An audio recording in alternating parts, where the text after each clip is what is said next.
പ്രിയരെ നമസ്കാരം. അഗ്നിപുരാണത്തിൻ്റെ 4ാമത്തെ വീഡിയോയിലേക്ക് മാന്യ സുഹൃത്തുക്കൾക്ക് ഹൃദ്യമായ സ്വാഗതം. അഗ്നിപുരാണത്തിൻ്റെ 6ാം അധ്യായത്തിൽ നരകഗ്രഹങ്ങൾ, ദാനം, ഗായത്രി, രാജാവ് എന്നിങ്ങനെ 4 വിഭാഗങ്ങളുണ്ട്. നരകഗ്രഹമെന്ന വിഭാഗത്തിൽ ഭഗവാൻ വിഷ്ണുവിനെ പുഷ്പങ്ങൾ കൊണ്ട് ആരാധിച്ചാൽ ഒരിക്കലും നരകത്തിലേക്ക് പോകേണ്ടി വരില്ല. നിരവധി നരകങ്ങളുണ്ട്. ഏതൊരു വ്യക്തിയും മരിക്കാൻ ആഗ്രഹിക്കുന്നില്ലെങ്കിലും ഭൂമിയിലെ അവരുടെ മുൻകൂട്ടി നിശ്ചയിച്ച സമയം കഴിയുമ്പോൾ അവർ മരിക്കും. ഒരാൾ ചെയ്തേക്കാവുന്ന പാപങ്ങൾക്ക് അയാൾ യാതനകൾ അനുഭവിക്കേണ്ടതുണ്ട്. പാപികൾ കഷ്ടപ്പെടും. സൽക്കർമ്മങ്ങൾ ചെയ്തവർക്ക് സ്വാഭാവികമായും പ്രതിഫലം ലഭിക്കും. വാസ്തവത്തിൽ യമന്റെ വാസസ്ഥലത്തേക്ക് നയിക്കപ്പെടുന്ന 2 വാതിലുകളുണ്ട്. പടിഞ്ഞാറൻ കവാടത്തിലൂടെ യമദൂതന്മാർ നന്മ ചെയ്തവരെ സ്വർഗത്തിലേക്ക് കൊണ്ടുപോകുന്നു. തെക്കൻ കവാടത്തിലൂടെ യമദാസന്മാർ തിന്മ ചെയ്തവരെ യമനിലേക്ക് കൊണ്ടുവരുന്നു. ശേഷം യമൻ അവരെ വിവിധ നരകങ്ങളിലേക്ക് അയക്കുന്നു. ഒരു പശുവിനെ കൊന്നാൽ മഹാവിജം എന്നറിയപ്പെടുന്ന ഒരു നരകത്തിൽ 1,00,000 വർഷം കഴിയേണ്ടി വരും.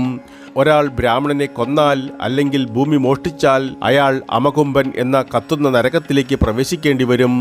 ലോകാവസാനം വരെ അയാൾ അവിടെ കഷ്ടപ്പെടണം. സ്ത്രീകളെയോ കുട്ടികളെയോ വൃദ്ധരെയോ കൊല്ലുന്നയാൾക്ക് 14 മന്വന്തരങ്ങൾ രൗരവ നഗരത്തിൽ വസിക്കണം. വീടിന് തീയിടുന്നയാളെ മഹാരൗരവത്തിലേക്ക് അയച്ച് ഒരു കൽപ്പം മുഴുവൻ അവിടെയിട്ട് കത്തിക്കുന്നു. ഒരു കള്ളനെ യമന്റെ സേവകൻ നിരവധി കൽപ്പങ്ങൾ തുടർച്ചയായി കുന്തം കൊണ്ട് കുത്തിക്കൊല്ലുന്ന താമിശ്ര നഗരത്തിലേക്ക് കൊണ്ടുപോകുന്നു. അതിനുശേഷം ഒരു കള്ളനെ പാമ്പുകളാലും പ്രാണികളാലും കടിപ്പിക്കാൻ മഹാതാമിശ്ര നരകത്തിലേക്ക് കൊണ്ടുപോകുന്നു. നീ നിന്റെ പിതാവിനെയോ മാതാവിനെയോ കൊന്നാൽ നിന്നെ അസിപത്ര വന നരകത്തിലേക്ക് അയക്കും. അവിടെ വെച്ച് നിന്നെ തുടർച്ചയായി വാളുകൊണ്ട് വെട്ടിമുറിക്കും. നീ ആരെയെങ്കിലും ചുട്ടുകൊല്ലുകയാണെങ്കിൽ നിന്നെ കരമ്പവാലുക എന്ന നരകത്തിലേക്ക് കൊണ്ടുപോകും. അവിടെ നിന്നെ എരിയുന്ന മണലിൽ കിടത്തും. മധുരം മാത്രം കഴിക്കുന്ന ഒരാളെ കക്കോള നരകത്തിലേക്ക് കൊണ്ടുപോകുന്നു. അവിടെ വെച്ച് പുഴുക്കളെ മാത്രം ഭക്ഷിക്കാൻ നൽകുന്നു. യജ്ഞങ്ങൾ നടത്താത്ത ഒരാൾ കുറ്റാല നരകത്തിൽ പോകുന്നു. അവിടെ രക്തം കുടിക്കേണ്ടി വരും.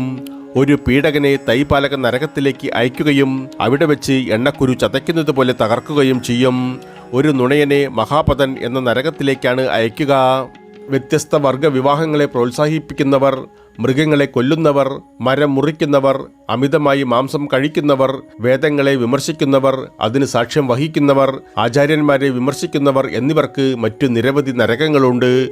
6ാം അധ്യായത്തിലെ 2ാം വിഭാഗത്തിൽ ദാനധർമ്മങ്ങളെക്കുറിച്ചാണ് പ്രതിപാദിക്കുന്നത്. പുണ്യം നേടുന്നതിനുള്ള മാർഗമായി ദാനം വളരെ പ്രധാനമാണ്. ക്ഷേത്രത്തിലോ തീർത്ഥാടന കേന്ദ്രങ്ങളിലോ പോകുമ്പോൾ ദാനം ചെയ്യണം. ദാനം ചെയ്യുമ്പോൾ ദാനം ചെയ്യുന്നയാൾ കിഴക്കോട്ടും സ്വീകരിക്കുന്നയാൾ വടക്കോട്ടും ദർശനം നടത്തണം. കുളി കഴിഞ്ഞതിന് ശേഷമാണ് അത്തരം ദാനം നൽകേണ്ടത്. ദാനം ചെയ്യാൻ ഏറ്റവും അനുയോജ്യമായ വസ്തുക്കൾ സ്വർണം, കുതിരകൾ, എണ്ണക്കരുക്കൾ, പാമ്പുകൾ, പരിചാരകന്മാർ, രഥങ്ങൾ, മരങ്ങൾ, വീടുകൾ, പെൺമക്കൾ, പശുക്കൾ എന്നിവയാണ്. എന്തെങ്കിലും നൽകാമെന്ന് വാഗ്ദാനം ചെയ്ത് പിന്നീട് ആ വാഗ്ദാനത്തിൽ നിന്ന് പിന്മാറിയാൽ അയാൾ തീർച്ചയായും തകർന്നു പോകും. നന്ദിയോ സൗഹൃദമോ പ്രതീക്ഷിച്ചാൽ ദാനത്തിൻ്റെ മുഴുവൻ ലക്ഷ്യവും നഷ്ടപ്പെടുമെന്ന് ഓർമ്മിക്കേണ്ടതാണ്. മക്കളെക്കാൾ സഹോദരന് എന്തെങ്കിലും നൽകുന്നതാണ് നല്ലത്. അമ്മയേക്കാൾ പിതാവിന് നൽകുന്നതാണ് നല്ലത്. ദാനധർമ്മത്തിൻ്റെ മുഴുവൻ ആശയവും 4 വ്യത്യസ്ത യുഗ കാലഘട്ടങ്ങളിലും വ്യത്യസ്തമാണ്. സത്യയുഗത്തിൽ ദാതാവ് തനിക്ക് എന്തെങ്കിലും നൽകാൻ കഴിയുന്ന സ്വീകർത്താവിനെ അന്വേഷിച്ച് പുറപ്പെടുന്നു. ത്രേതായുഗത്തിൽ എന്തെങ്കിലും നൽകുന്നതിന് മുൻപ് സ്വീകർത്താവ് ദാതാവിൻ്റെ ഭവനത്തിലേക്ക് വരണമായിരുന്നു. ദ്വാപരയുഗത്തിൽ ദാതാവ് സ്വീകർത്താവ് ആവശ്യപ്പെടാതെ ഒന്നും നൽകിയിരുന്നില്ല. കലിയുഗത്തിൽ ദാതാവ് സ്വന്തം അടിമകളായവർക്ക് മാത്രമേ നൽകുന്നുള്ളൂ. 6ാം അധ്യായത്തിലെ 3ാം വിഭാഗത്തിൽ അഗ്നിപുരാണം ഗായത്രി മന്ത്രത്തെക്കുറിച്ചാണ് വിവരിക്കുന്നത്. ഈ മന്ത്രം അതിശക്തമായ മന്ത്രമാകുന്നു. മനുഷ്യ ശരീരത്തിന് ധാരാളം സിരകളുണ്ട്. ഇവയിൽ 10 സിരകൾ പ്രധാനമാകുന്നു. അവയുടെ പേരുകൾ ഇട, പിങ്കള, സുഷുമ്ന, ഗാന്ധാരി, ഹസ്തിജിഹ്വ, പൃഥ, യശ, അലംബുഷ, ഹുഹ, ശങ്കിനി എന്നിവയാണവ. ഈ സിരകൾ ജീവശ്വാസം വഹിക്കുന്നു. ജീവശ്വാസത്തെ പ്രാണവായു എന്നും വിളിക്കും. പ്രാണവായു കൂടാതെ മറ്റു 9 പ്രധാന ശ്വസനങ്ങൾ മനുഷ്യ ശരീരത്തിലൂടെ കടന്നു പോകുന്നു. അപാന, സമാന, ഉദാന, വ്യാന, നാഗ, കൂർമ്മ, കൃകാര, ദേവദത്ത, ധനഞ്ജയ എന്നിങ്ങനെയാണ് അവയുടെ നാമങ്ങൾ. വിഷ്ണുവും ശിവനും പോലും ആരാധിക്കുന്ന ഒരു ദേവതയാണ് ഗായത്രി. ഈ ദേവി എല്ലായിടത്തുമുണ്ട്. ഓരോ വ്യക്തിയുടെ ഹൃദയത്തിൽ പോലും ഒരു ഹംസത്തിൻ്റെ രൂപത്തിലുണ്ട്. ഗായത്രി മന്ത്രം ഈ ദേവിയോടുള്ള മന്ത്രമാണ്. ഒരാൾ ഈ മന്ത്രം 7 തവണ ജപിച്ചാൽ അവരുടെ പാപങ്ങൾ ക്ഷമിക്കപ്പെടുന്നു. അത് വീണ്ടും ജപിച്ചാൽ ഒരാൾക്ക് സ്വർഗം ലഭിക്കുന്നു എന്നാണ് അർത്ഥമാക്കുന്നത്. സ്വർഗത്തേക്കാൾ അഭികാമ്യമായ ലോകങ്ങൾ നേടാൻ ഒരാൾ 20 തവണ ഗായത്രി മന്ത്രം ജപിക്കണം. ഒരാൾ അത് 108 തവണ ജപിച്ചാൽ അയാൾക്ക് പുനർജന്മം ഉണ്ടാകില്ല. പശുക്കളെയോ ബ്രാഹ്മണരെയോ മാതാപിതാക്കളെയോ കൊല്ലുന്നത് പോലുള്ള ഏറ്റവും കഠിനമായ പാപങ്ങൾ 1000 തവണ ഗായത്രി മന്ത്രം ജപിക്കുന്നതിലൂടെ ക്ഷമിക്കപ്പെടും. ഗായത്രി മന്ത്രത്തിന് മുൻപ് എപ്പോഴും പവിത്രമായ ഓം എന്ന അക്ഷരം ജപിക്കണം. 6-ാം അധ്യായത്തിലെ 4-ാം വിഭാഗത്തിൽ ഒരു രാജാവിനെ കുറിച്ചാണ് പ്രതിപാദിക്കുന്നത്. രാജാവിന് നിരവധി കടമകളുണ്ട്. ശത്രുക്കളെ ശിക്ഷിക്കുക, പ്രജകളുടെ അഭിവൃദ്ധി ഉറപ്പാക്കുക, തൻ്റെ രാജ്യം നന്നായി ഭരിക്കുന്നുണ്ടെന്ന് ഉറപ്പാക്കുക എന്നിവ അദ്ദേഹത്തിൻ്റെ കടമയാണ്. തൻ്റെ രാജ്യത്തിൻ്റെ അതിർത്തിക്കുള്ളിൽ തപസ്യ അനുഷ്ഠിക്കുന്ന ഋഷിമാരെ സംരക്ഷിക്കുക എന്നതും സുപ്രധാന കടമയാണ്. ഒരു രാജാവ് ജ്ഞാനിയായ ഒരു ബ്രാഹ്മണനെ പുരോഹിതനായി നിയമിക്കണം. അദ്ദേഹത്തിൻ്റെ മന്ത്രിമാരും ജ്ഞാനികളായിരിക്കണം. രാജ്ഞി ധർമ്മമാർഗം പിന്തുടരുന്ന ഒരു സ്ത്രീയായിരിക്കണം. ഒരു രാജാവ് മരിക്കുമ്പോൾ സമയം പാഴാക്കാതെ ഒരു പുതിയ രാജാവിനെ നിയമിക്കുവാനും കിരീടധാരണം ചെയ്യാനും പുരോഹിതൻ ഉടൻ തന്നെ ഒരു ശുഭാവസരം കണ്ടെത്തണം. ഒരു രാജാവില്ലാത്ത ഒരു രാജ്യത്തിന് ഒരിക്കലും നിലനിൽക്കാൻ കഴിയില്ല. കിരീടധാരണത്തിന് മുൻപ് ഒരു ഭാവി രാജാവ് സ്വന്തം ശരീരം ചെളി കൊണ്ട് തേച്ച് ശുദ്ധീകരിക്കണം. അദ്ദേഹത്തിൻ്റെ ചെവികളിൽ തേക്കുവാൻ ഒരു പർവ്വത ശിഖരത്തിൽ നിന്നുള്ള ചളിയും, മുഖത്തിന് ഒരു കൃഷ്ണക്ഷേത്രത്തിൽ നിന്നുള്ളതും, പിൻഭാഗത്തേക്ക് ഇന്ദ്രക്ഷേത്രത്തിൽ നിന്നും, നെഞ്ചിന് കൊട്ടാരത്തിൽ നിന്നും, വലത് കൈക്ക് ആനയുടെ കൊമ്പുകൊണ്ട് ഉയർത്തിയ ചെളിയും, ഇടത് കൈക്ക് കാളയുടെ കൊമ്പുകൾ കൊണ്ട് ഉയർത്തിയ ചെളിയും, തുടകൾക്ക് ഒരു യജ്ഞത്തിൽ നിന്നുള്ള ചെളിയും, കാലുകൾക്ക് ഒരു തൊഴുത്തിൽ നിന്നുള്ള ചെളിയും ഉപയോഗിക്കുന്നു. അങ്ങനെ യുവരാജാവ് വ്യത്യസ്ത രൂപത്തിലുള്ള ചെളി ഉപയോഗിച്ച് സ്വയം ശുദ്ധീകരിച്ച ശേഷം അഭിഷേകത്തിന് തയ്യാറാകുന്നു. 4 തരം മന്ത്രിമാർ അദ്ദേഹത്തെ നിയമിക്കും. കിഴക്ക് ഭാഗത്ത് വെണ്ണ നിറച്ച സ്വർണ്ണപാത്രങ്ങൾ വഹിക്കുന്ന ബ്രാഹ്മണ മന്ത്രിമാരുണ്ടാകും. തെക്ക് ഭാഗത്ത് മധുരവും കട്ടിയുള്ള പാലും നിറച്ച വെള്ളിപ്പാത്രങ്ങൾ വഹിക്കുന്ന ക്ഷത്രിയ മന്ത്രിമാരുണ്ടാകും. പടിഞ്ഞാറ് ഭാഗത്ത് തൈര് നിറച്ച ചെമ്പ് പാത്രങ്ങൾ വഹിക്കുന്ന വൈശ്യമന്ത്രിമാരും വടക്ക് ഭാഗത്ത് വെള്ളം നിറച്ച മൺപാത്രങ്ങൾ വഹിക്കുന്ന ശൂദ്രമന്ത്രിമാരും ഉണ്ടാകും. തുടർന്ന് പുരോഹിതന്മാർ 4 ദിശകളിൽ നിന്നുള്ള വസ്തുക്കൾ ഉപയോഗിച്ച് രാജാവിനെ അഭിഷേകം ചെയ്യും. എല്ലാ തീർത്ഥാടന കേന്ദ്രങ്ങളിൽ നിന്നുമുള്ള വെള്ളം രാജാവിൻ്റെ തലയിലും തൊണ്ടയിലും ഒഴിക്കും. ആ സന്ദർഭത്തിൽ പരിസരം സംഗീതവാദ്യമുഖരിതമായിരിക്കണം. അടുത്ത പരിപാടിയായി രാജാവ് ബ്രഹ്മാവ്, വിഷ്ണു, ഇന്ദ്രൻ തുടങ്ങിയ മറ്റു ദേവന്മാരോട് പ്രാർത്ഥിക്കുന്നു. ഒരു കണ്ണാടി, അല്പം വെണ്ണ ചുറ്റും സ്ഥാപിച്ചിരിക്കുന്ന ശുഭസൂചനയുടെ വിവിധ അടയാളങ്ങൾ വീക്ഷിക്കും. തുടർന്ന് രാജാവിനെ കിരീടധാരണം ചെയ്ത് മന്ത്രിമാർക്കും ഉപദേഷ്ടാക്കൾക്കും കാവൽക്കാർക്കും പരിചയപ്പെടുത്തും. പുരോഹിതന് രാജാവ് പശുക്കൾ, ആടുകൾ, എരുമകൾ, വീടുകൾ എന്നിവ നൽകും. രാജാവ് ബ്രാഹ്മണരെ ഒന്നടങ്കം വണങ്ങും. ഈ ചടങ്ങുകളെല്ലാം പൂർത്തിയാക്കിയ ശേഷം അദ്ദേഹം യഥാർത്ഥത്തിൽ രാജാവാകുന്നു. അദ്ദേഹം അഗ്നിയെ വലം വയ്ക്കുകയും ഗുരുവിൻ്റെ പാദങ്ങൾ തൊട്ട് വന്ദിക്കുകയും തൻ്റെ എല്ലാ സൈനികരുമായി തൻ്റെ പ്രജകൾക്ക് കാണാൻ കഴിയുന്ന തരത്തിൽ രാജവീഥികളിലൂടെ ആനയുടെയോ കുതിരയുടെയോ പുറത്തു കയറി ഒരു ഘോഷയാത്ര നടത്തുകയും ചെയ്യുന്നു. ഘോഷയാത്ര കഴിഞ്ഞാൽ രാജാവിന് കൊട്ടാരത്തിലേക്ക് മടങ്ങാം. രാജാവിന് നിരവധി ഉദ്യോഗസ്ഥരെ നിയമിക്കേണ്ടതുണ്ട്. സൈന്യാധിപൻ ബ്രാഹ്മണനോ ക്ഷത്രിയനോ ആയിരിക്കണം. തേരാളിക്ക് കുതിരകളെയും ആനകളെയും കുറിച്ചുള്ള അറിവുണ്ടായിരിക്കണം. കൂടാതെ ഖജാൻജിക്ക് വ്യത്യസ്തങ്ങളായ രത്നങ്ങളെക്കുറിച്ചുള്ള പരിചയമുണ്ടായിരിക്കണം. ഒരു വൈദ്യൻ, ആനകളുടെ കാവൽക്കാരൻ, കുതിരകളുടെ കാവൽക്കാരൻ, കൊട്ടാരത്തിനൊരു സേനാധിപതി, രാജകുടുംബത്തിലെ സ്ത്രീകളെ സംരക്ഷിക്കാൻ മറ്റൊരു സേനാധിപതി എന്നിവർ ഉണ്ടായിരിക്കണം. ഓരോരുത്തരെയും അവരവരുടെ വൈദഗ്ധ്യത്തിനും സ്വഭാവത്തിനും ഏറ്റവും അനുയോജ്യമായ ജോലിയിൽ നിയമിക്കണം. ഇങ്ങനെ രാജാവ് നിയമിക്കുന്ന ഏതൊരു വ്യക്തിയും ചില നിയമങ്ങൾ പാലിക്കേണ്ടതുണ്ട്.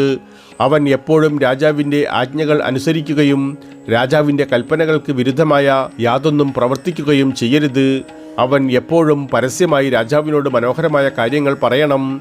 എന്തെങ്കിലും അരോചകമായ വാക്കുകൾ പറയേണ്ടി വന്നാൽ അവ രാജാവുമായി സ്വകാര്യമായി സംസാരിക്കണം. രാജാവിനെ സേവിക്കുന്നവർ കള്ളന്മാരാകരുത്. അവർ ഒരിക്കലും രാജാവിനെ അപമാനിക്കരുത്.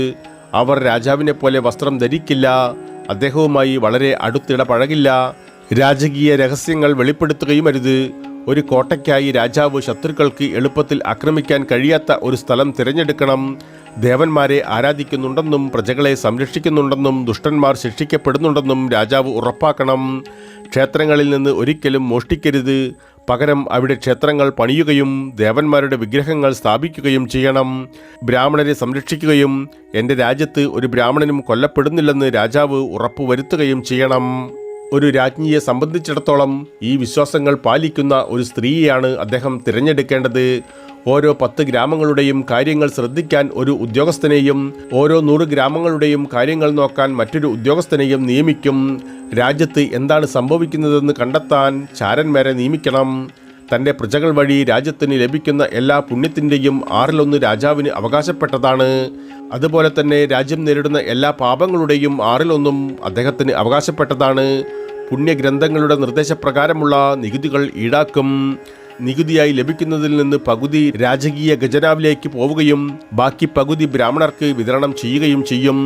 ഒരു നുണയൻ ഉണ്ടെങ്കിൽ നുണയൻ്റെ മൊത്തം സമ്പത്തിൻ്റെ 8 വരെ രാജാവ് അയാൾക്ക് പിഴ ചുമത്തും. ഏതെങ്കിലും സ്വത്തിൻ്റെ ഉടമയെ അറിയില്ലെങ്കിൽ രാജാവ് ആ സ്വത്ത് സൂക്ഷിക്കും. 3 വർഷത്തേക്ക് ആ സ്വത്ത് രാജാവ് സുരക്ഷിതമായി സൂക്ഷിക്കണം. 3 വർഷത്തിനുള്ളിൽ ഉടമയെ തിരിച്ചറിഞ്ഞു കഴിഞ്ഞാൽ അയാൾക്ക് ആ സ്വത്ത് അവകാശപ്പെടാം. എന്നാൽ 3 വർഷം കഴിഞ്ഞാൽ സ്വത്തിനു മേലുള്ള അവകാശം നഷ്ടപ്പെടും. പ്രായപൂർത്തിയാകാത്ത ഏതൊരു അനാഥൻ്റെയും സ്വത്തവകാശം രാജാവ് സംരക്ഷിക്കണം. രാജ്യത്തൊരു മോഷണം നടന്നാൽ രാജാവ് ഉടൻ തന്നെ സ്വന്തം രാജകീയ ഖജനാവിൽ നിന്നെടുത്ത് മോഷ്ടിച്ചത്രയും സമ്പത്ത് നഷ്ടപ്പെട്ടയാൾക്ക് നൽകണം. തുടർന്ന് കള്ളനെ പിടികൂടുന്ന പക്ഷം മോഷ്ടിക്കപ്പെട്ടവ പിടിച്ചെടുത്ത് ഖജനാവിൽ തിരിച്ചു വയ്ക്കുവാൻ ഉപയോഗിക്കും. വ്യാപാരത്തിൽ നിന്ന് ലഭിക്കുന്ന ലാഭത്തിൻ്റെ 20 രാജാവിന് നികുതിയായി നൽകണം. ഭക്ഷ്യധാന്യങ്ങളുടെ 5 അല്ലെങ്കിൽ 6 നികുതിയായി നൽകണം. എല്ലാ മാസവും ഒരു ദിവസം കരകൗശല വിദഗ്ധൻ രാജാവിനു വേണ്ടി സൗജന്യമായി ജോലി ചെയ്യും. അവർക്ക് രാജകീയ അടുക്കളയിൽ നിന്ന് മാത്രമേ ഭക്ഷണം നൽകൂ. രാജാവ് രാജകുമാരന്മാരെ കൃത്യമായി ശ്രദ്ധിക്കണം. അവരെ 4 തരം ശാസ്ത്രങ്ങൾ പഠിപ്പിക്കണം. ആദ്യത്തേത് ധർമ്മശാസ്ത്രമാണ്. ധർമ്മശാസ്ത്രം തെറ്റേത് ശരിയേത് എന്ന് അവനെ പഠിപ്പിക്കുന്നു. രണ്ടാമത്തേത് അർത്ഥശാസ്ത്രമാണ്. മൂന്നാമത്തേത് സാമ്പത്തിക ശാസ്ത്രവും 4മത്തേത് ധനുർവേദം അതായത് യുദ്ധകലയുമാണ്. രാജകുമാരന്മാർ അറിഞ്ഞിരിക്കേണ്ട അവസാനത്തെ വിഷയം ശില്പം, കല, കരകൗശലങ്ങൾ എന്നിവയാണ്. രാജകുമാരന്മാരെ പരിപാലിക്കാൻ രാജാവ് അംഗരക്ഷകരെ നിയോഗിക്കണം. രാജകുമാരന്മാർ അഭികാമ്യമല്ലാത്ത കഥാപാത്രങ്ങളുമായിട്ടല്ല, മറിച്ച് മാന്യരും പണ്ഡിതരുമായ ആളുകളുമായി ഇടപഴകുന്നുവെന്ന് അദ്ദേഹം ഉറപ്പാക്കണം. രാജാവ് പരമാവധി ശ്രമിച്ചിട്ടും രാജകുമാരന്മാർ ശരിയായി വളരാത്ത സന്ദർഭങ്ങളിൽ അവനെ തുറങ്കലിൽ അടയ്ക്കുവാൻ രാജാവിന് സ്വാതന്ത്ര്യമുണ്ട്. എന്നാൽ അവർ ജയിലിൽ സുഖമായിരിക്കണം. അവിടെ അവരെ കഷ്ടപ്പെടുത്തുവാൻ അനുവദിക്കരുത്. രാജാവ് വേട്ടയാടൽ, മദ്യപാനം, പകിട കളിക്കൽ എന്നിവ ഉപേക്ഷിക്കണം. അനാവശ്യമായി ചുറ്റി നടന്ന് സമയം പാഴാക്കരുത്. ആദ്യം തൻ്റെ പെരുമാറ്റത്തിലൂടെ സ്വന്തം സേവകരെ കീഴടക്കുകയും പിന്നീട് സ്വന്തം പ്രജകൾക്കായി അതേ രീതി പിന്തുടരുകയും ചെയ്യണം. അത് പ്രാവർത്തികമാക്കിയതിനു ശേഷം മാത്രമേ ആയുധങ്ങൾ ഉപയോഗിച്ച് ശത്രുക്കളെ കീഴടക്കാൻ അദ്ദേഹത്തിന് ഒരു സ്ഥാനം ലഭിക്കുകയുള്ളൂ. രാജ്യത്തിന് ദോഷം വരുത്തുന്ന ആരെയും ഉടൻ വധിക്കണം. ചെയ്യേണ്ട കാര്യം ചെയ്യാൻ രാജാവ് വൈകിപ്പിച്ചാൽ കർമ്മത്തിൻ്റെ ഉദ്ദേശ്യം പൂർണ്ണമായും നഷ്ടപ്പെടും. എന്താണ് ചെയ്യാൻ പോകുന്നതെന്ന് രാജാവ് മറ്റുള്ളവരെ മുൻകൂട്ടി അറിയിക്കരുത്. രാജാവിൻ്റെ ഉദ്ദേശ കർമ്മങ്ങളെക്കുറിച്ച് ആരും അറിയരുത്. കർമ്മങ്ങൾ പൂർത്തിയായി കഴിഞ്ഞാൽ ചെയ്യുന്ന കർമ്മങ്ങളുടെ ഫലം എല്ലാവർക്കും കാണാൻ കഴിയുന്ന തരത്തിലുള്ള മതിയായ വിവരണങ്ങളാവണം. ഇതിനർത്ഥം രാജാവ് സ്വന്തം മന്ത്രിമാരുമായി കൂടി ആലോചിക്കില്ല എന്നതല്ല. തീർച്ചയായും അദ്ദേഹം അത് ചെയ്യും. അതുകൊണ്ടാണ് അവർ മന്ത്രിമാരാകുന്നത്. ഭക്ഷണം കഴിക്കുകയോ ഉറങ്ങുകയോ ചെയ്യുന്നതിന് മുൻപ് ഭക്ഷണമോ കിടക്കയോ സുരക്ഷിതമാണോ എന്ന് രാജാവ് പരിശോധിക്കണം. രാജാക്കന്മാർ തങ്ങളുടെ രാജ്യങ്ങൾ ഭരിക്കുമ്പോൾ ഉപയോഗിക്കേണ്ട 7 വിദ്യകളുണ്ടായിരുന്നു. സാമം, ദാനം, ദണ്ഡം, ഭേദം, മായ, ഉപേക്ഷ, ഇന്ദ്രജാലം എന്നിങ്ങനെയാണവ അറിയപ്പെട്ടിരുന്നത്. ഇവയിൽ ആദ്യത്തെ 4 സാമം, ദാനം, ദണ്ഡം, ഭേദം എന്നിവ ഏറ്റവും പ്രസിദ്ധമാണ്. സാമം എന്നാൽ സൗമ്യമായ പ്രേരണയുടെ കലയാണ്. ദാനം എന്നാൽ ഒരാളുടെ ലക്ഷ്യം നേടുന്നതിന് സംഭാവനകളോ പണമോ ഉപയോഗിക്കുന്നതാണ്. ദണ്ഡം ശിക്ഷയാണ്. എന്നാൽ ഭേദം പരസ്പരം എതിർക്കുന്ന കക്ഷികൾക്കിടയിൽ ഭിന്നത വർദ്ധിപ്പിക്കുന്ന കലയാണ്. മായ എന്നാൽ മിഥ്യാധാരണകളോ വഞ്ചനാപരമായ രീതികളോ ഉപയോഗിക്കുക എന്നതാണ്. ഉപേക്ഷ എന്നാൽ ഒരാളുടെ ലക്ഷ്യം നേടുന്നതിനായി ആളുകളെ മനഃപൂർവ്വം അവഗണിക്കുക എന്നതാകുന്നു.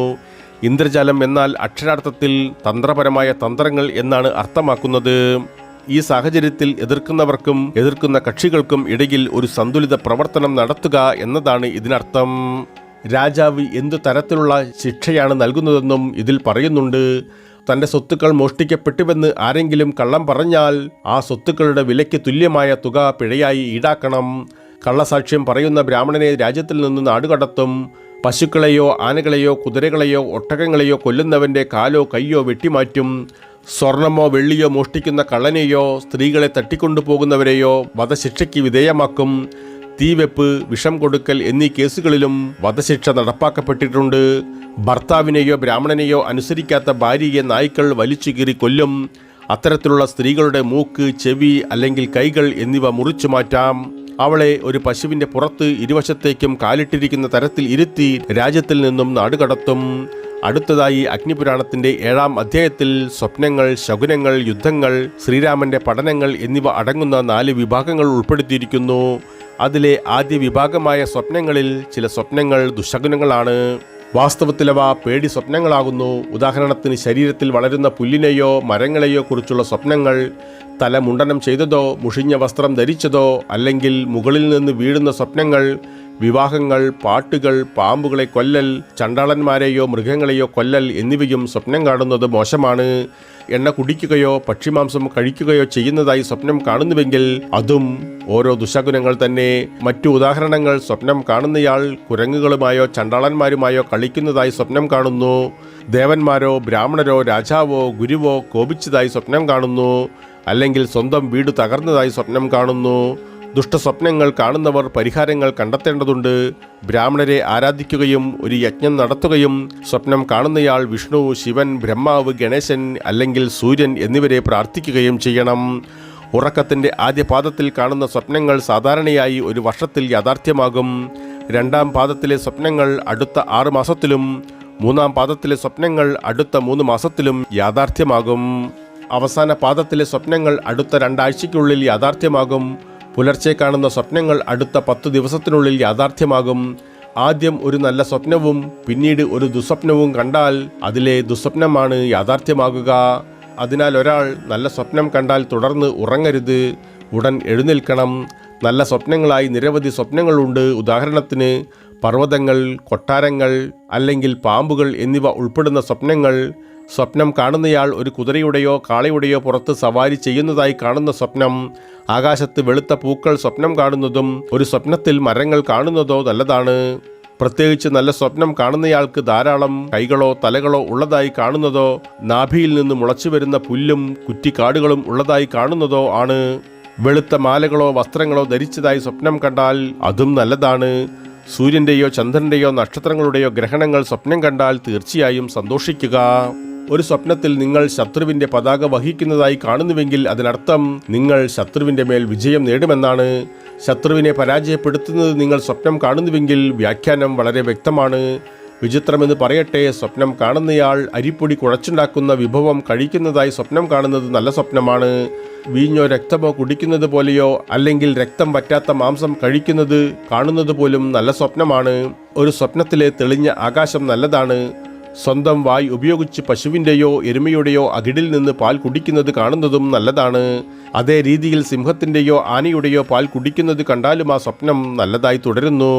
നല്ല വ്യാഖ്യാനങ്ങളുള്ള മറ്റു സ്വപ്നങ്ങളുടെ ഉദാഹരണമായി സ്വപ്നം കാണുന്നയാൾ ദേവന്മാരിൽ നിന്നോ ബ്രാഹ്മണരിൽ നിന്നോ അനുഗ്രഹം സ്വീകരിക്കുന്നതിനെക്കുറിച്ചും വെള്ളത്താൽ അഭിഷേകം ചെയ്യുന്നതിനെക്കുറിച്ചോ ഉള്ളവ നല്ലതാണ്. കിരീടധാരണം സ്വപ്നം കാണുന്നയാൾ അനുഗ്രഹീതനാണ്. സ്വന്തം തല ഛേദിക്കപ്പെട്ടതായോ മരിച്ചതായോ വീട് കത്തി നശിച്ചതായോ സ്വപ്നം കണ്ടാൽ അയാൾക്ക് ഇരട്ടി അനുഗ്രഹം ലഭിക്കും. അത്തരമൊരു സ്വപ്നം കാണുന്നയാളുടെ ബന്ധുക്കളുടെ എണ്ണം വർദ്ധിക്കുകയും അയാൾ അഭിവൃദ്ധി പ്രാപിക്കുകയും ചെയ്യുന്നു. സംഗീതോപകരണങ്ങൾ വായിക്കുന്നതായി സ്വപ്നം കാണുന്നത് നല്ലതാണ്. കാളയെ ഓടിക്കുന്നത്, മരത്തിൽ കയറുന്നത്, നനഞ്ഞ വസ്ത്രങ്ങൾ, പഴങ്ങൾ നിറഞ്ഞ മരങ്ങൾ, തെളിഞ്ഞ നീലാകാശം എന്നിവ പ്രത്യേകിച്ചും ശുഭകരമായ സ്വപ്നങ്ങളാണ്. 7-ാം അധ്യായത്തിലെ 2-ാം വിഭാഗത്തിൽ ശകുനങ്ങളെക്കുറിച്ചും അടയാളങ്ങളെക്കുറിച്ചും പ്രതിപാദിക്കുന്നു. വീട്ടിൽ നിന്ന് പുറത്തിറങ്ങാൻ പോവുകയാണെങ്കിൽ ഉണ്ടായേക്കാവുന്ന ദുശകുനങ്ങൾ ശ്രദ്ധിക്കണം. പഞ്ഞി, ഉണങ്ങിയ പുല്ല്, ചാണകം, കൽക്കരി, വെള്ളം, തുകൽ, മുടി, ഭ്രാന്തൻ, ചണ്ടാളൻ, വിധവ, മൃതദേഹം, ചാരം, അസ്ഥികൾ, തകർന്ന പാത്രം എന്നിവയാണ് അത്തരം ദുശകുനങ്ങൾ. പോകാൻ ഒരുങ്ങുമ്പോൾ ഇവ ദർശിച്ചാൽ വിഷ്ണുവിനെ പ്രാർത്ഥിച്ചുകൊണ്ട് അവയെ ശമിപ്പിക്കാതെ ഒരാൾ ആ യാത്ര ആരംഭിക്കരുത്.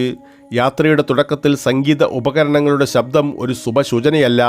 ഒരാൾ സഞ്ചരിക്കുന്ന വാഹനം തകരാറിലായാൽ അതും ഒരു ദുശകുനമാണ്. ആയുധങ്ങൾ തകർന്നാൽ ഒരുപക്ഷെ നിങ്ങൾ യാത്ര മാറ്റിവെക്കണം. ഒരാളുടെ തലയ്ക്ക് മുകളിൽ പിടിച്ചിരിക്കുന്ന കുട വീണാലും ഇതുതന്നെയാണ് സ്ഥിതി. ഒരാൾ വാതിൽപ്പടി കടക്കുമ്പോൾ മേൽവാതിൽപ്പടിയിൽ തല ഇടിച്ചാൽ വീണ്ടും പ്രാർത്ഥനകൾ നിർദ്ദേശിക്കപ്പെടുന്നു. പോയ ഒരാളെ ഒരിക്കലും തിരികെ വിളിക്കരുത്, അതൊരു ദുശകുനമാണ്. യാത്രയുടെ വിജയത്തിനത് അശുഭ സൂചനയാണ്. അതുപോലെ തന്നെ ഒരു യാത്രയ്ക്ക് ശുഭസൂചനകളുമുണ്ട്. ഈ സൂചനകൾ കണ്ടാൽ യാത്ര ശുഭകരമാകും. വെളുത്ത പൂക്കൾ, നിറയെ പാത്രങ്ങൾ, മാംസം, ദൂരെ നിന്നുള്ള ശബ്ദങ്ങൾ, ഒരു വയസ്സായ ആട്, ഒരു പശു, ഒരു കുതിര, ഒരു ആന, അഗ്നി, സ്വർണം, വെള്ളി, ഒരു വാൾ, ഒരു കുട, പഴം, തെളിഞ്ഞ വെണ്ണ, തൈര്, ഒരു ശംഖ്, കരിമ്പ്, ഇടിമുഴക്കം, മിന്നൽ, ആരും കരയാത്ത ഒരു മൃതദേഹം എന്നിവ കാണുന്നത് ശുഭസൂചനയാണ്. യാത്ര പോകുന്നില്ലെങ്കിലും ശകുനങ്ങൾ പ്രധാനമാണ്. ഇടതുവശത്ത് നിന്ന് മയിൽ കരഞ്ഞാൽ എന്തെങ്കിലും മോഷ്ടിക്കപ്പെടുവാൻ പോകുന്നു എന്നാണ് അതിനർത്ഥം. ഒരു കഴുത ഇടറിയ ശബ്ദത്തോടെ കരഞ്ഞാൽ അതും നല്ല ശകുനമാണ്. എന്തെങ്കിലും നല്ലത് സംഭവിക്കും. ഒരു പന്നിയോ പോത്തോ ഇടത്തുനിന്ന് വലത്തോട്ട് കടന്നാൽ അത് നല്ല ശകുനമാണ്. വലത്തുനിന്ന് ഇടത്തോട്ട് മുറിച്ചു കടന്നാൽ അതൊരു ദുശകനവുമാണ്. കുതിരകൾ, കടുവകൾ, സിംഹങ്ങൾ, പൂച്ചകൾ അല്ലെങ്കിൽ കഴുതകൾ വലത്തുനിന്ന് ഇടത്തോട്ട് കടന്നാൽ ഒരാളുടെ ആഗ്രഹങ്ങൾ സഫലമാകും. ഇടതുവശത്ത് കുറുക്കന്മാർ, പെരിച്ചാഴികൾ, പല്ലികൾ, പന്നികൾ, കാക്കകൾ എന്നിവ നല്ല ശകുനങ്ങളാണ്. അല്ലെങ്കിൽ വലതുവശത്ത് കുരങ്ങുകൾ നല്ല ശകുനങ്ങളാണ്. ഒരു കുറുക്കൻ 1, 2, 3 അല്ലെങ്കിൽ 4 തവണ ഒരിയിട്ടാൽ അതൊരു നല്ല ശകുനമാണ്. കുറുക്കൻ 5 6 തവണ ഒരിയിട്ടാൽ അതൊരു ദുശകുനമാണ്. കുറുക്കൻ 7 തവണ ഒരിയിട്ടാൽ അത് വളരെ നല്ല ശകുനമാണ്. ഒരു സൈന്യത്തിൻ്റെ ഇടതുവശത്ത് കാക്കകൾ കരഞ്ഞാൽ പട്ടാളക്കാർക്ക് വിജയിക്കാൻ കഴിയില്ല. ഒരു വീടിൻ്റെ വാതിലിനടുത്ത് ഒരു കാക്കയെ കാണാൻ കഴിഞ്ഞാൽ അതിനർത്ഥം ഉടൻ തന്നെ ഒരു അതിഥി എത്തുമെന്നാണ്. ഒരു കാക്ക ഒരു കണ്ണുകൊണ്ട് എന്തിനെയെങ്കിലും നോക്കുന്നത് വലിയ അപകടത്തെ സൂചിപ്പിക്കുന്നു. ചെളിയിൽ പുരണ്ട ഒരു കാക്ക ആഗ്രഹങ്ങൾ നേടിയെടുക്കുന്നതിനെ സൂചിപ്പിക്കുന്നു. വീടിനുള്ളിൽ ഒരു നായ കുരയ്ക്കുന്നത് വീട്ടുകാരുടെ മരണത്തിലേക്ക് നയിക്കുന്നു. ഒരു നായ ഇടതു കൈ മണത്താൽ അയാൾക്ക് സമ്പത്ത് ലഭിക്കും. വലതു കൈ മണത്താൽ അപകടമുണ്ടാകും. വഴിയിൽ തടയുന്ന ഒരു നായ മോഷണത്തെ സൂചിപ്പിക്കുന്നു. വായിൽ എല്ലോ കയറോ ഉള്ള ഒരു നായ സ്വത്ത് നഷ്ടത്തെ സൂചിപ്പിക്കുന്നു. എന്നാൽ വായിൽ മാംസമുള്ള ഒരു നായയെ കാണുന്നത് ശുഭസൂചനയാണ്. പശുക്കൾ ക്രമരഹിതമായി അമറുന്നത് വീട്ടുടമസ്ഥന് ഭീഷണിയാണ്. രാത്രിയിൽ അത് സംഭവിച്ചാൽ വീട്ടിൽ മരണമോ മോഷണമോ ഉണ്ടാകും. പശുക്കളുടെ കൊമ്പുകൾ നനഞ്ഞതോ ചെളി പുരണ്ടതോ ആണെങ്കിൽ അത് വീട്ടുകാർക്കൊരു നല്ല സൂചനയാണ്. കൊക്കുകളുമൊത്തോ പ്രാവുകളുമൊത്തോ കളിക്കുന്ന പശു മരിക്കും. സ്വന്തം കാലുകൾ നക്കുന്ന പശുവും മരിക്കും. ആന ഇടതു കാലുകൊണ്ട് വലതു കാലിൽ ഇടിച്ചാൽ അതൊരു നല്ല സൂചനയാണ്. ആന വലതു കൊമ്പിൽ കാലുകൊണ്ട് ഉരച്ചാൽ ഐശ്വര്യം വരും. ഒരു യാത്ര പോകുവാൻ തുടങ്ങുമ്പോൾ കുട വീണാൽ വലിയ അപകടമുണ്ട്. നക്ഷത്രങ്ങൾ അനുകൂലമല്ലെങ്കിൽ യാത്രകൾ ഒഴിവാക്കണം. അഗ്നിപുരാണത്തിൻ്റെ 7-ാം അധ്യായത്തിൻ്റെ 3-ാം വിഭാഗത്തിൽ യുദ്ധത്തെക്കുറിച്ചാണ് പരാമർശിക്കുന്നത്. ഒരു രാജാവ് യുദ്ധത്തിന് പോകുവാൻ തീരുമാനിച്ചു കഴിഞ്ഞാൽ പ്രാഥമിക പ്രവർത്തനത്തിന് 7 ദിവസം ആവശ്യമാണ്. ആദ്യ ദിവസം വിഷ്ണു, ശിവൻ, ഗണേശൻ എന്നിവരെ ആരാധിക്കണം. 2-ാം ദിവസം അഷ്ടദിക്പാലകരെ ആരാധിക്കുന്നു. 3-ാം ദിവസം രുദ്രന്മാരെയും 4-ാം ദിവസം ഗ്രഹങ്ങളെയും നക്ഷത്രങ്ങളെയും 5-ാം ദിവസം ഇരട്ട അശ്വിനി കുമാരന്മാരെയും നദികളെയും ആരാധിക്കുന്നു. 6-ാം ദിവസം വരാനിരിക്കുന്ന വിജയത്തിനായുള്ള ആദരസൂചകമായി രാജാവ് ആചാരപരമായി കുളി നടത്തുന്നു. 7-ാം ദിവസം രാജാവ് യുദ്ധം ചെയ്യാൻ പോകുന്നു. യുദ്ധ സഞ്ചലനത്തിന് മുൻപ് സൈന്യം എല്ലായ്പ്പോഴും തലസ്ഥാന നഗരത്തിൻ്റെ കിഴക്ക് ഭാഗത്ത് ഒത്തുകൂടണം. സഞ്ചലനത്തിൻ്റെ ആരംഭത്തോടൊപ്പം സംഗീത ഉപകരണങ്ങളുടെ വായനയും ഉണ്ടായിരിക്കണം. സൈന്യം സഞ്ചലനം ആരംഭിച്ചു കഴിഞ്ഞാൽ അവരൊരിക്കലും തിരിഞ്ഞു നോക്കരുത്. 2 മൈൽ സഞ്ചരിച്ചു കഴിഞ്ഞാൽ ദേവന്മാരോടും ബ്രാഹ്മണരോടും പ്രാർത്ഥിക്കുന്നതിനായി അവർ നിൽക്കണം. ഒരിക്കലും രാജാവ് നേരിട്ട് യുദ്ധം ചെയ്യരുത്. കാരണം രാജാവ് കൊല്ലപ്പെട്ടാൽ യുദ്ധം പരാജയപ്പെടും. രാജാവ് സ്വന്തം സൈന്യത്തിൽ നിന്ന് വളരെ അകലെയല്ലാതെ തൊട്ടു പിന്നിൽ ആയിരിക്കണം. ഒരു ആനയ്ക്ക് 4 രഥങ്ങളും ഒരു രഥത്തിന് 4 കുതിരകളും ഒരു കുതിരയ്ക്ക് 4 കാലാൾ പടയാളികളും കാവൽ നിൽക്കും. സൈന്യത്തിന് മുൻവശത്ത് കാലാൾപ്പടയും തുടർന്ന് വില്ലാളികളും പിന്നിൽ കുതിരകളും ഉണ്ടാവും. രഥങ്ങളുടെയും ആനകളുടെയും സ്ഥാനം അവസാനമാണ്. സൈന്യത്തിലെ ഭീരുക്കൾ മുൻപന്തിയിൽ ഉണ്ടാവരുത്. അവർ പിൻവശത്തായിരിക്കണം. മുൻഭാഗം ധീരരായ സൈനികർക്കുള്ളതാണ്. യുദ്ധത്തിലൊരു പോരാളി മരിച്ചാൽ നേരെ സ്വർഗത്തിലേക്ക് പോകും. ധീരന്മാരുടെ രക്തം എല്ലാ പാപങ്ങളെയും കഴുകിക്കളയും. പോർക്കളത്തിൽ ആയുധം കൊണ്ട് പ്രഹരമേൽപ്പിക്കുന്നത് നിരവധി യാഗങ്ങൾ ചെയ്യുന്നതിനേക്കാൾ നല്ലതാണ്. യുദ്ധക്കളത്തിൽ നിന്ന് ഓടിപ്പോകുന്ന ഒരാൾ ബ്രാഹ്മണ ഹത്യയേക്കാൾ ഗുരുതരമായ പാപമാണ് ചെയ്യുന്നത്. പോരാട്ടം തുല്യർ തമ്മിലായിരിക്കണം. ഓടിപ്പോകുന്നവരെ കൊല്ലരുത്. കാണികളെയും നിരായുധരെയും നിഗ്രഹിക്കരുത്. യുദ്ധത്തിൽ പിടിക്കപ്പെട്ട ശത്രുവിനെ തടവിൽ വയ്ക്കരുത്. അവനെ പുത്രനെപ്പോലെ പരിഗണിച്ച് വിട്ടയക്കണം. 7-ാം അധ്യായത്തിലെ 4-ാം വിഭാഗത്തിൽ ശ്രീരാമൻ്റെ ഉപദേശങ്ങളെക്കുറിച്ചാണ് വിവരിക്കുന്നത്.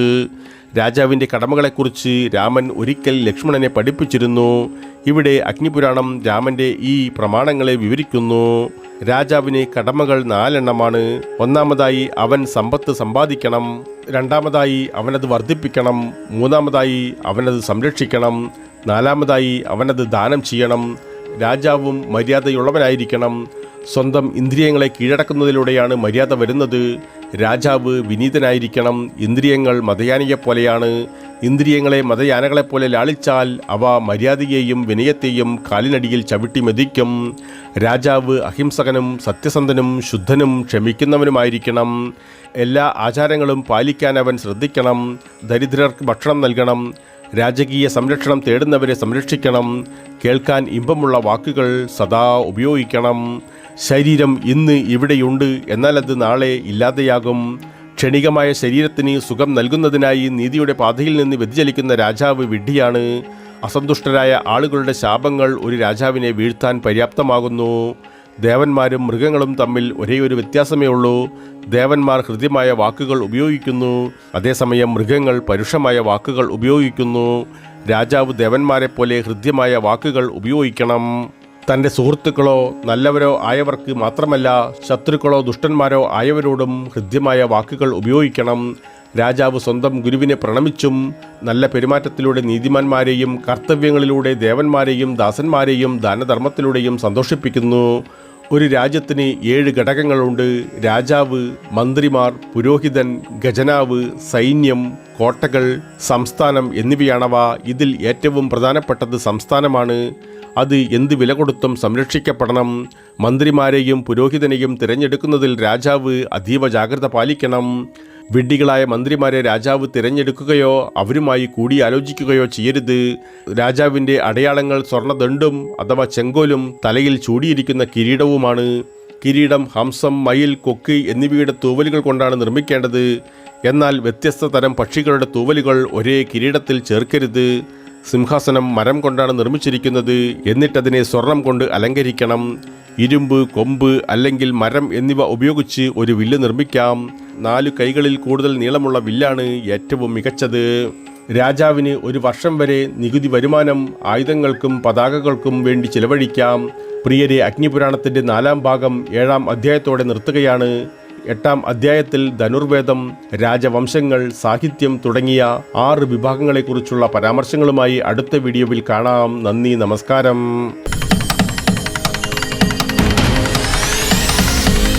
പ്രിയരെ, വീഡിയോ കാണുന്നതോടൊപ്പം ചാനൽ വരിക്കാരാകുവാനും അറിയിപ്പുകൾ ലഭിക്കുന്നതിനായി കുടമണി ചിഹ്നം പ്രവർത്തനക്ഷമമാക്കുവാനും ഈ കഥയിൽ നിങ്ങൾ തൃപ്തരാണെങ്കിൽ നിങ്ങളുടെ ഇഷ്ടം അറിയിക്കുവാനും മറ്റുള്ളവരുമായി പങ്കുവയ്ക്കുവാനും മറക്കരുതേ പ്രിയ സുഹൃത്തുക്കളെ.